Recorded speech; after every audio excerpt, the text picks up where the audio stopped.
2 turnovers, really. I thought we were still going to be okay. The turnovers really let them back in the game quick, and that was, that was tough. But our players answered.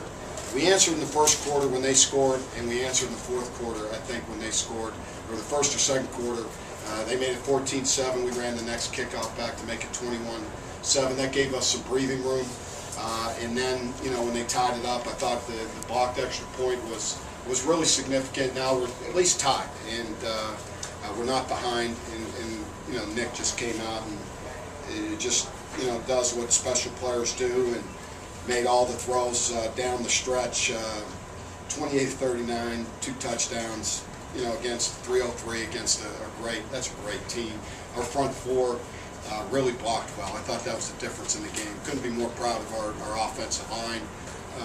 They played a great game, and we knew that was going to be the difference. And Nick getting some time to throw the ball. We know what Nick can do with the football. So that was big.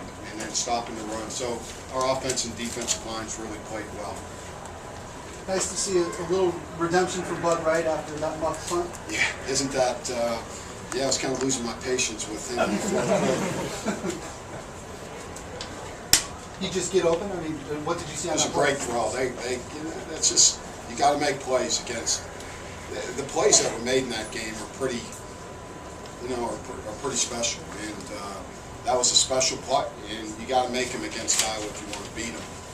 And we made the play that we needed to make. So it gave us a little, our rush to sack him 6 times. That's pretty amazing. So the reason we were able to do that too was we took the run away, and we were able to really get rush. I thought our ends played great. We need a little more push in the middle, and those ends can even be more effective rushers. What about the crowd, we were getting great jumps, and that's what I try to, the crowd noise is so important to us being able to get off on the snap count, beat them off the football when it's so much noise, and they're trying to, we hit them with some blitzes there that we hadn't shown, and that was great. I thought our coaches had great plans on both sides of the ball. Do you know who special? I don't even know who got it. I don't know if it was a low kick. Special teams in general, 2 block kicks, kick return for a touchdown. How big was that? I thought our special teams were just okay. I didn't think Keenan had a great night punting. We couldn't get that big punt we needed. But the return to get that against Iowa, they got great kickers. That gave us, I think that the kickoff return was one of the biggest plays, obviously, to be able to go back up 14 right after they answered a decent drive.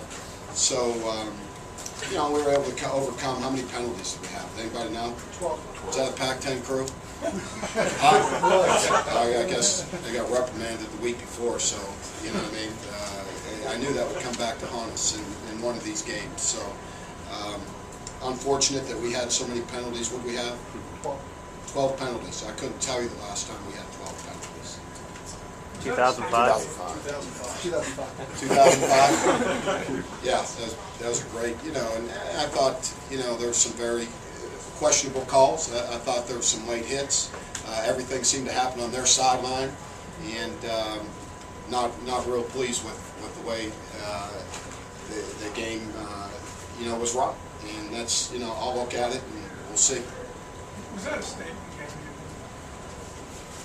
It's a character game, I think, in a lot of ways. I think those can be program changing wins. I don't know if anybody realizes how good that team is. We certainly do. Our kids did, and they respected them in a lot of ways. And again, they'll be back, and who knows? Maybe we'll have a chance to play them again. I know it'll be another great game, and again, that's a classic game. How many teams are going to be able to hold Iowa under 50 yards rushing on the game? Talking about the play of your defense, especially the 4 straight sacks to hold it down at the end. Well, we really gained momentum, through the middle part of that game, and then every time we got the ball, we had penalties. Every time we get a first down, we'd get a negative yardage play and then a penalty, and that let them come back. But what was that question again? Just talking about the play of your defense, the way you stopped the run. The defense continues.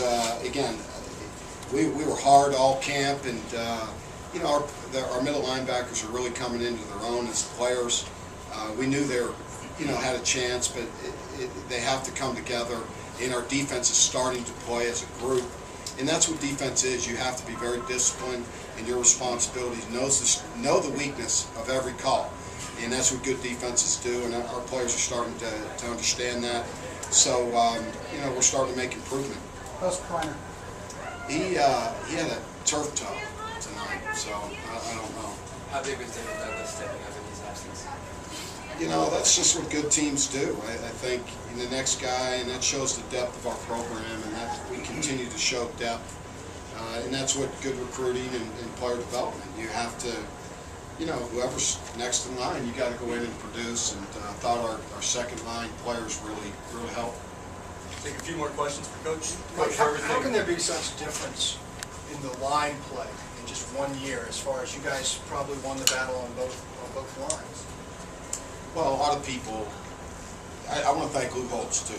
He picked us kind of today too, so he thought we'd play him and had a chance to win. So people don't realize they had 75 yards through 3 quarters a year ago, and they hit a 3rd and 23 draw play.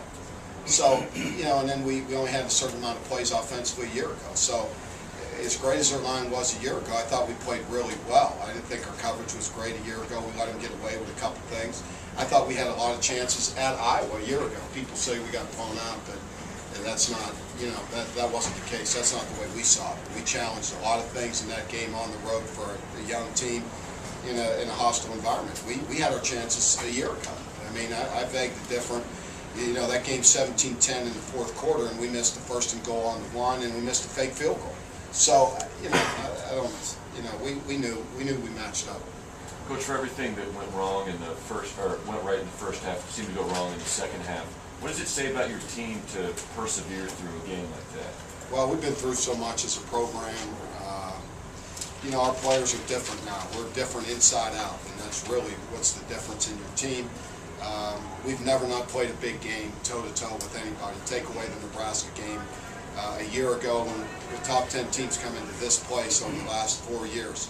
We've never not competed against anybody. So I have great confidence and faith in our players and our coaches. We played Oregon with it. We should have won the game a year ago. And I don't, you got to earn respect. And we lost a great deal in the bowl game, but we wanted to reestablish our program. And our players are on the way. This will all be for naught if we don't come back and start the Pac-10 season next week. You had said earlier in the week that this win, if you guys pulled it out, could elevate your program to the next level. Do you feel that tonight you guys have accomplished that? Yeah, we keep making strides. I think anyone that watches us and follows us know that. I've never doubted it. We lost some close games a year ago. We had every chance to win a championship a year ago. So we're 1 or 2 plays away. So that's how I look at it. Other people, sometimes look at it in other ways. I'm usually not a half full guy, but I knew we're as you guys know me. But you can look last year. I mean, some freak things happened to us and kept us out of a championship game. So we're just starting to, we regrouped, and kids have played well so far. So we got a long way to go, and this is going to be a huge game next week with Cal.